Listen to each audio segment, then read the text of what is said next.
జీవితం అన్నాక కష్టాలు రావడం సర్వసాధారణం. అయితే కష్టాలను తలుచుకుంటూ జీవిస్తే జీవితంలో ముందుకు సాగలేం. ఈ చిన్న కథను వింటే అది మీకే అర్థమవుతుంది.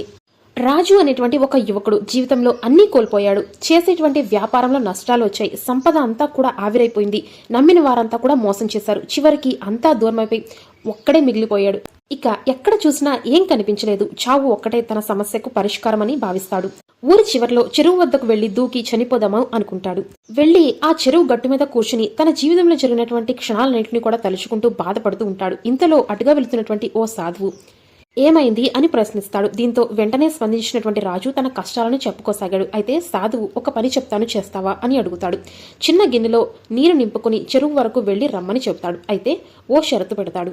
ఎట్టి పరిస్థితిలో కూడా నీటి చుక్క అనేది కింద పడకూడదు అని చెప్తాడు. దీంతో రాజు జాగ్రత్తగా అడుగులో అడుగు వేసుకుంటూ నది వరకు వెళ్లి వస్తాడు. రాగానే సాధువు, నువ్వు నడిచేటప్పుడు ఎవరి గురించి ఆలోచించావు అని అడుగుతాడు. అందుకు రాజు, నేను ఎవరి గురించి ఆలోచించలేదు. నా దృష్టి మొత్తం ఈ గిన్నెలోని నీరుపైనే ఉంది. అందుకే నీటి చుక్క కింద పడలేదు అని చెబుతాడు.